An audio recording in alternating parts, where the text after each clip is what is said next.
competing for #8. We had a great race here in the fall, and expecting good things to happen once again. Regardless of car, rules package, aero implications, there's something about this track that it might change a small percentage of what goes on in the car, but the majority of this why you're successful here sticks with you, and that's a nice thing to have in your back pocket each time you come here once you figure out the track. Yeah, I mean, honestly, it's an element of our sport that we deal with often, and I can't recall all the beefs that are out there. There's obviously one or two that have been in the spotlight. One of those situations can't take place because Denny's not in the car. Tony and Joey, something can happen. I think we'll all be aware. Just as somebody watching on television, if you're in the car and you see those two near one another, watch for a lap or two and see what's going on, and make evasive moves if you need to at that point. But short tracks are where things kind of settle out and find home. So there might be some other issues kind of lingering that aren't so notable, but might flare up, and it's just something you deal with. And inside the car, we have the best seat in the house. You can see when someone's impatient. You can see when someone isn't willing to work with another guy and start understanding things early in the race, where there might be an issue. I can never get the year of the Camaro correct. It's either a 67 or a 68, but yes, okay. That's right. Were they gifts, or did you buy them and do you have an interest in those kind of cars? Yes, bought them both. The Camaro I built around the Randy Dorton engine that was sold in Randy's memory following the plane crash that happened here in '04. So I built that car around that engine. For those that might think it would be fun to have a Sprint Cup engine in your everyday driver, it's not fun. The car did not drive very well, and I had to pull the engine out and put a different engine in it. And then the truck, Mr. Hendrick helped me find the truck, and it's a 49, still original cab, so it has the 5-window step-side pickup truck that I drive most days. Love that truck. Have them all. My friends and even family keep threatening to take one, or the next one I win is theirs. But 6 of them are in my warehouse, my man space that I have, and 1 is at the office. And they don't work. They don't all cling and clang at the same time. Turn them off? Yes, we turn them off. A little annoying. Yeah, I mean, the give and take thing that takes place on the racetrack goes out the window. Especially on a 1.5 miles, you can really hold somebody tight and prevent them from passing you lap after lap after lap, and create a lot of anxiety and send a message through something like that. Even how you pass someone, if you drive in there and just get position and turn under someone, sometimes you might get a guy loose, or you could attack and sit off their bumper by an inch or so and really give them a fun ride through the corner. So there are other things besides just dumping someone that you can do, but the other flip side to it as well is, pick up the phone and call a guy. Go find him, and you don't have to do it in front of cameras. Go find a guy and tell him how you feel. I think at the end of the day, that's the route that I have chosen, and I think you can be far more effective by engaging with someone. Texting, that's not, a phone call is barely personal enough. Texting is not personal enough. Tweeting is definitely not personal enough. But engage, if you're that mad at someone, go do something about it instead of having a microphone and just saying you're mad. Go engage. And I think, there certainly has been engagement in the limelight for the cameras, which fans love, but there are other ways. Like right now, I guess the 2 transporters are parked next to one another. It'd be real easy to slide next door and be like, hey, look, we gotta bear the hatchet on this deal. Or drive to somebody's house. We all live within 30 miles of one another, or go sit at the bar away from the bar and punch them in the face. There's a lot of options. How many times a year do you do that? Do you see the guy? For me, I've watched Jeff Burton handle things this way, and I've watched other drivers comment about how I've handled situations, right or wrong. I always believe you got to talk to the person, and it's a hard phone call to make, or a hard face-to-face conversation when you've taken somebody out of the race.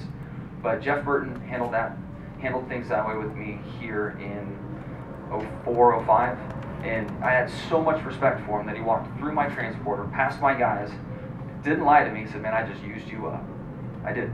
And I was like, man, I don't know how to really react at this point, but I appreciate you coming in here and telling me this. And it kind of explained to me showed me how I would like to handle things, and then I've kind of taken it around. Yeah, I feel like the plate racing, with plate racing, that's how you maintain your position.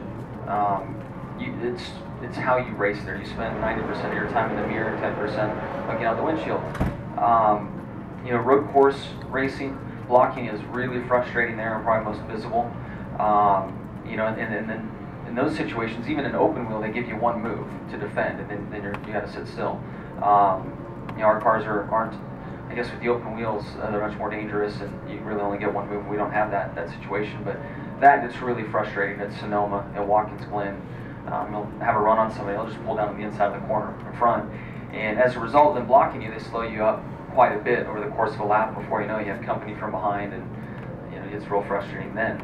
But blocking's part of what we do, and sometimes it works in your favor, other times it doesn't. Sometimes a driver will understand it, other times they don't.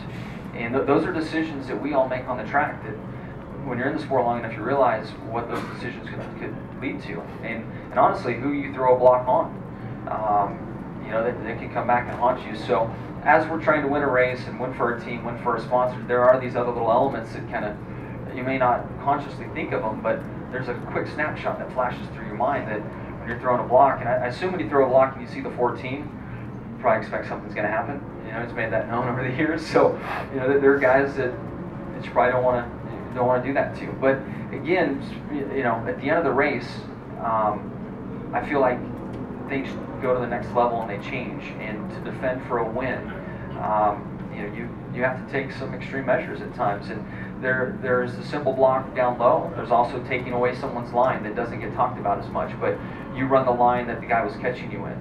And technically that's blocking. You're taking his line away from him where he's making time on you. So it's just part of our sport. And I know it's a hot topic right now, but it's been in our sport for a long time, and it'll still be here for a long time.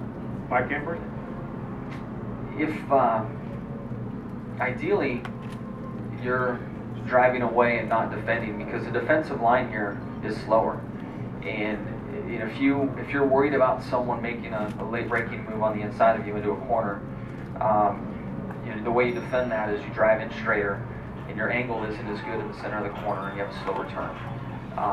When you have a clean racetrack in the lead, you want to run that huge arc, but if someone's slowly chipping away at your lead and catching you, you've got to defend more. And that's really your only defensive move at that point, and being aware of what's going on. On a restart, I can't recall it really only one 3-wide situation into turn 1 like that before. Didn't turn out all that well, but that one I had no clue what was going on. So much transpired in a short period of time, and as the contact started, I heard 3-wide, and it was already turned around. So those are tough, but something crazy is happening, especially when you have new tires close by. Tires are big help here, and it's usually going to be, there's going to be some hurt feelings when that's all done. Well, I think there's plenty paying attention, especially his fans. We know how big the fan base he has. So I feel like he's enjoying things. He's definitely earned the points lead. And we saw through last year this moment coming, and he actually led the points. And we've all seen it. So I think it just feels good to him and his team to be there in the thick and to back it up and to be there once again. So I'm proud of him. I'm happy for him as well. And then the racing, it was definitely aggressive. I had such a bad day across the board. I didn't see a lot of racing. I was being passed by a lot of guys. And at the end, with all the tire strategy taking place and the draft that this car has, I couldn't believe how tough it was to maintain your position, how easy someone could draft, how easy I could draft off of someone, the 4 or 5 wide. It was total chaos. Up front, that's where the spotlight was with the injury and the race win. Definitely aggressive there too, but I don't know how we didn't have the 20-car pileup in the middle of the pack. It was out of control. Just a little more relaxed, confident, and enjoying the moment. I mean, when I guess maybe 2-3 years ago, there were some points throughout him being at HMS where it wasn't as much fun and weren't as competitive, and that's tough on anyone to go through that. So to see him, really the relationship that he and Steve have and what they have built together has brought a lot of confidence and certainly more fun. I mean, there's a lot more smiles and a much more relaxed Dale Jr. today than I've seen in the past.